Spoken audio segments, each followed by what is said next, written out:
Good afternoon, Edinburgh. Good afternoon, the world. Oh, sorry. Good afternoon, the world.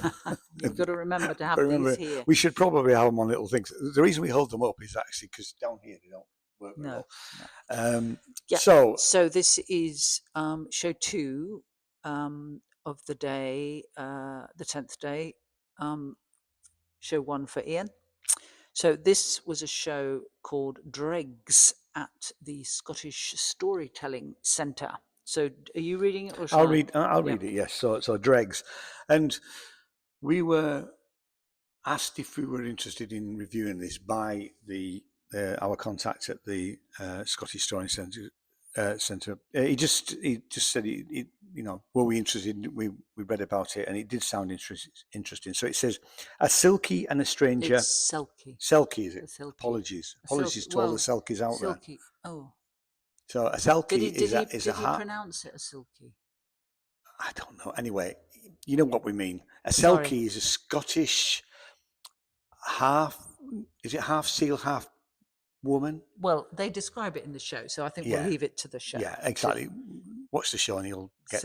I think the pronunciation is silky. Okay, right. Sorry, that was mine. I'll start again. A silky and a silky or sanky and a stranger weave through the chaotic Saturday night in Glasgow, where folklore gets effed up, because we don't swear on this channel, and mythology spills from every stale pint. A pioneering new show told in BSL, which is British Sign Language, and English.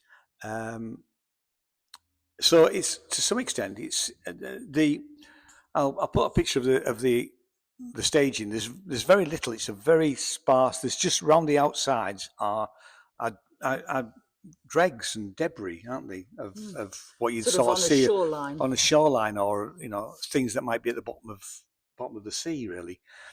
So two-hander, man and woman. The man is speaking. The lady is doing British Sign Language all the way through. And there were times when I wasn't quite sure where to look, because I found watching somebody do British Sign Language is so poetic. Well, that is exactly what I've written. Oh, right. Two lots of notes here. And right. And one of the things I've written is that the signed performance, it was integral to the show. Absolutely. It was the most beautiful thing, and I found that the hand movements sort of mimicked waves and water, which was very important to the story, the river. Just the whole thing added to that, because it was basically set in a mystical world. Yes, he was. And it was about the sea, about going back to the sea, not the river. You said river. Well, I meant the river because they were on the river that then went into the sea. Yep, fair enough. All Good rivers point. lead to the sea. Yeah, really. Geography lesson. Okay, so I've had maths lessons before in a previous video, and now I've got geography lessons. That was what was beautiful about it. And there was a really good narrative. There's a great story involved. The way he comes crashing in, basically, and she helps him. And in fact, his language is great as well. I mean, there are sort of poetic elements to what he says and the story he describes. And she obviously echoes that. And there were people, it was a mixed audience. So people were there because it was a signed performance. So, able to follow it. But I just felt that the whole thing was enhanced all the time. Yeah. I just loved it. Yeah. It's performed by Emry Hunter and Bobby Bradley. That's our two performers. And I just thought we've said this before, but I don't think I've seen anything quite like this here at the Fringe. No. And, there are so many shows that are so different, and here's another one that's different. But actually, I thought it was enthralling, really. Absolutely. It's 50 minutes, isn't it? I was engaged from beginning to end. It's an hour. And you are, there's a story to follow. And it's just this wonderful, signing that mirrors the sea and the air. and just the whole feeling of the place. And there is no other setting. No. But yet it's conjured up.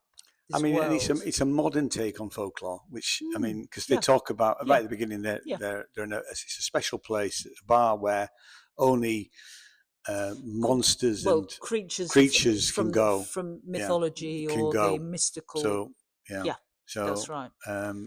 So it was wonderful, absolutely wonderful. Yeah, it was. Do you want to say when it's on? Yes, it is on. I haven't quite got. Yeah, so it's an hour. It wasn't 50 minutes actually. It was an hour. No, it was an hour. Yeah. So it's Scottish Storytelling Centre, which we mentioned, is on at 1:30 every day, and it is on. Now it's one of these. It's on every other.